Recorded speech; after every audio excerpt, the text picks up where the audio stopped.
With impressive architecture, flower-filled courtyards, fragrant orange trees and an abundance of tapas bars, Sevilla, or Seville if you're an English speaker like me, is the perfect location for a sun-drenched city break.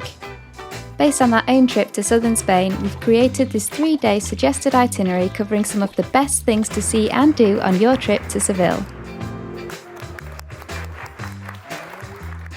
On your first morning, visit Plaza de España. If you're looking for breakfast first, then we recommend Laranjeria. They had a variety of tostadas on offer, so the friendly owner recommended a couple for us to try. Not only was this Spanish staple a delicious way to start the day, but the welcoming owner was really wonderful. If you look on TripAdvisor, you'll see that it wasn't just us who had a positive experience, as almost every single review refers to the warm service. After breakfast, walk around 20 minutes to Plaza de España. Built around 100 years ago, this picture-perfect crescent-shaped building is an incredibly pretty spot to while away a couple of hours. Feel the cooling mist of the giant fountain, listen to the clip-clop of the horses and watch people row boats along the waterway, which is crisscrossed by 4 bridges representing the ancient kingdoms of Spain. The iconic plaza has hosted many events and even featured in films such as Lawrence of Arabia and Star Wars Episode 2. Not only is this plaza spectacular to observe from a distance, but there's also so much beauty in the details. Look down to see the tiles on the floor, enjoy the decorative ceramics and rest your feet in one of 48 alcoves, each one showcasing a different province in Spain. You might catch a free flamenco performance while you're there, so grab yourself a spot in the shade and enjoy the show.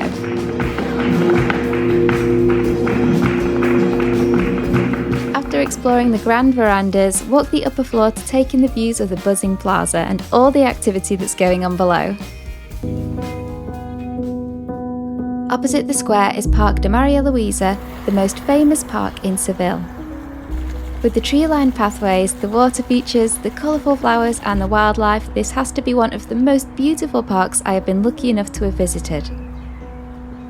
Take your time strolling around the shady park. It's the perfect place to rest, enjoy a picnic lunch and listen to the sound of the birds singing all around you. After spending the morning soaking in the plaza and the park, enjoy the pleasant walk to Santa Cruz, the old Jewish quarter of Seville. This vibrant neighbourhood is a warren of narrow streets, shops and tapas bars.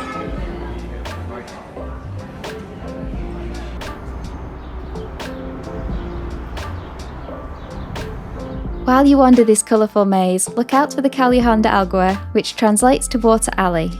Pipes in the wall of this street used to carry water to the Alcazar Gardens, which is why it's known as the Water Alley.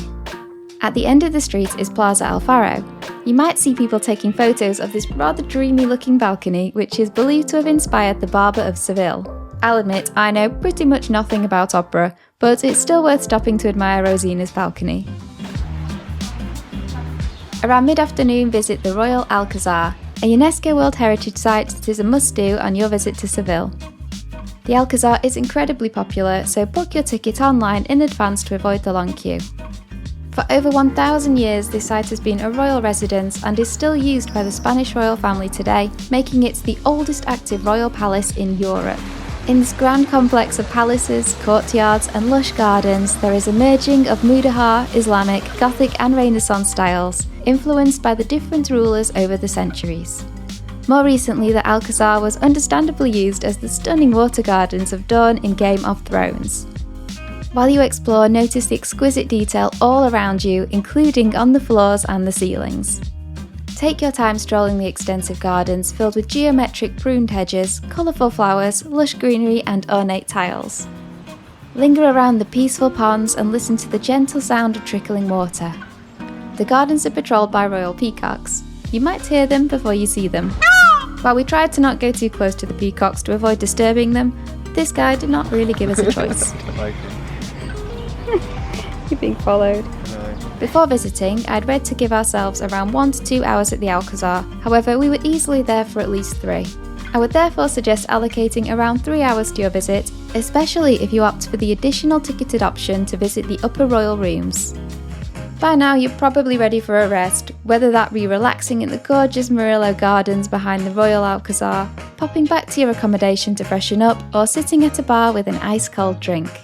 If you're looking for dinner in the area, then we really enjoyed Bodeguita Romero, a traditional tapas bar known for serving the best pringa in Seville.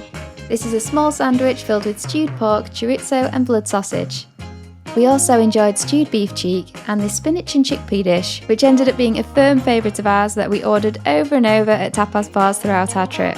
We'll be covering more local dishes to try in Seville, plus other tips and information for planning your trip in an upcoming video, so if you find this video helpful, then do stick around for that.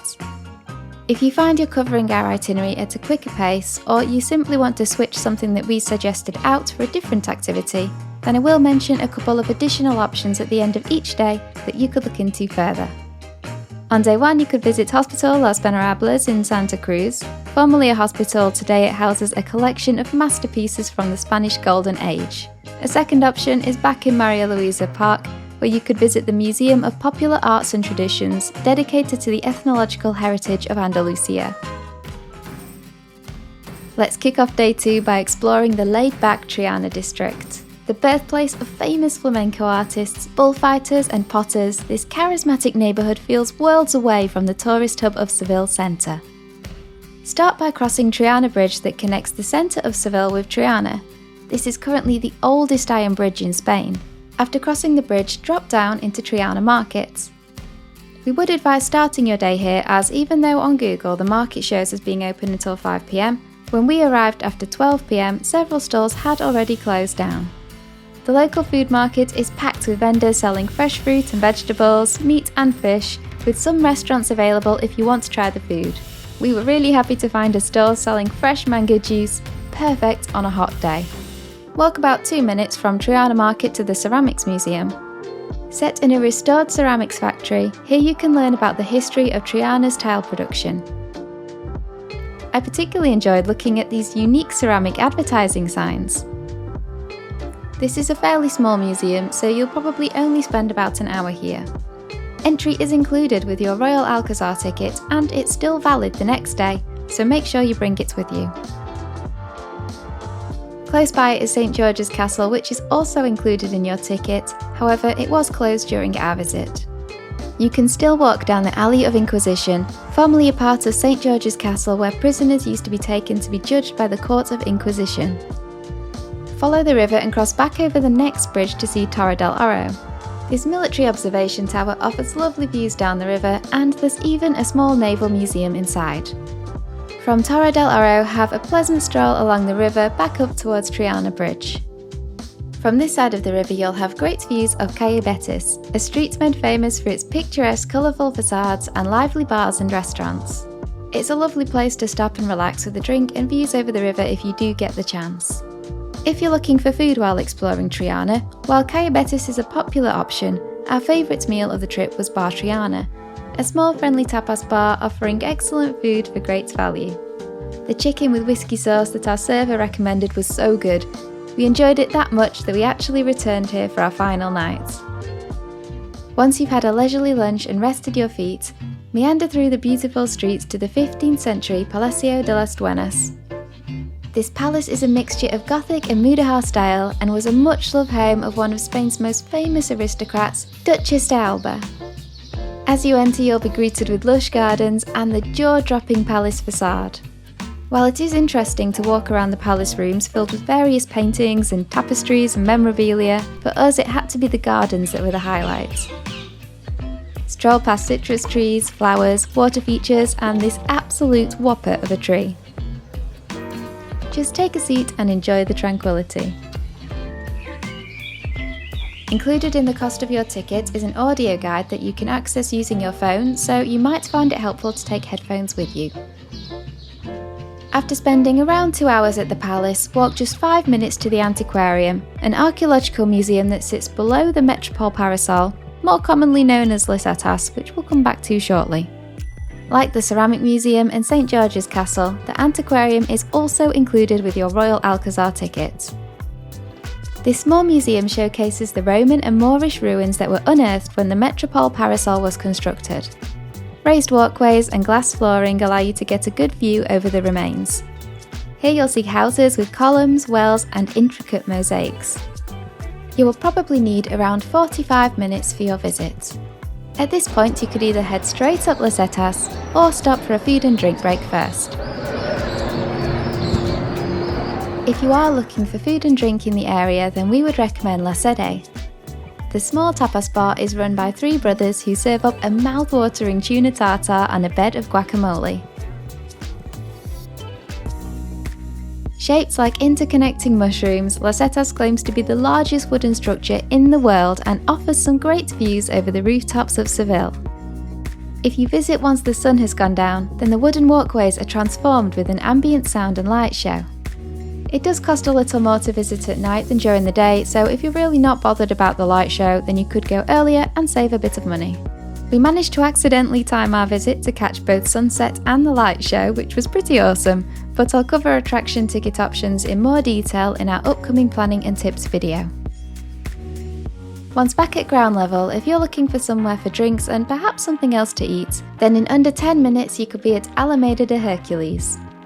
This popular tree-lined plaza is filled with bars and restaurants, so grab yourself a beer and enjoy the lively atmosphere. A couple of extra popular attractions that you could consider for day 2 are the Seville Museum of Fine Arts or the Bull Ring, where you could tour the arena and museum without needing to watch a bullfight. Now for day 3, before heading to your first attraction, let's grab breakfast. Stop at Bar El Comercio, a popular choice for churros which you can dunk in their mugs of warm melted chocolate. Be warned, these churros are absolutely huge, but it will help fuel you up for the busy day ahead. Once you're stuffed full of churros, roll to the enormous Seville Cathedral. Built on the site of the city's former mosque, Seville Cathedral is the largest Gothic church and the third largest church in the world. It took over 100 years to build and houses over 80 different chapels. Not only is the sheer scale of this UNESCO World Heritage Site impressive, but the ornate interior is completely breathtaking. Gaze up at the magnificent gold altarpiece and look out for the tomb of Christopher Columbus. Climb the bell tower of the cathedral, known as La Giralda. La Giralda used to be part of the Great Mosque of Seville before it was transformed into the Moorish bell tower that we see today. Instead of steps leading to the top, La Giralda has 35 steadily inclining ramps. This was so the Sultan could ride his horse to the top rather than taking the stairs, so if you're happy you don't have to climb a load of steps on your visit, then that's who you can thank. While visiting the cathedral, you could pay extra to book onto a rooftop tour. During this 90-minute tour, a guide covers the history and architecture of the cathedral, while giving you plenty of time to walk around and take in the panoramic views. Not only is walking around on the roofs of the cathedral a unique experience, but you will also see the cathedral's interior from a different perspective as you cross the walkways from one staircase to another. There are only a limited number of small group tours per day, so if you would like to take a rooftop tour, then I would recommend booking in advance. You may have to be flexible about when you fit the tour into your itinerary, as it will only be available at a few set times throughout the day. We thought it was worth the extra cost, as it was one of the highlights of our trip to Seville. If you do decide to skip the rooftop tour, then you could instead spend more time exploring the shop-lined streets of the historic city centre. Around 5 minutes from the Seville Cathedral is the Church of the Divine Saviour, which is included in your Cathedral and Giralda tickets. Built on the site of a former mosque, it is now a Roman Catholic church. The pink church overlooks the lively Plaza del Salvador, and inside there are beautiful stained glass windows and an elaborate altar. Next, walk around 10 minutes to the breathtaking Casa del Pilatos. The 16th century civil palace was built on the order of Dom Pedro Enriquez and later his son Frederic Enriquez de Ribera. Casa de Pilatos was named after Pontius Pilate, inspired by Frederique's pilgrimage to Jerusalem. This gem of a building is a blend of Italian Renaissance, Mudéjar and Gothic styles. Once you arrive, you'll enter an absolutely stunning courtyard flanked by marble statues and busts of Spanish kings, Roman emperors and other historic figures. From here, explore the beautifully decorated rooms and serene gardens. Look out for the coats of arms on the ceiling of the Prior's room, the extravagant ceiling in the Golden Room, and of course this amazing staircase made of marble and surrounded by tiles. Just like Palacio de las Duenas, entrance includes an audio guide that you can listen to using your phone. Plan to spend around an hour here.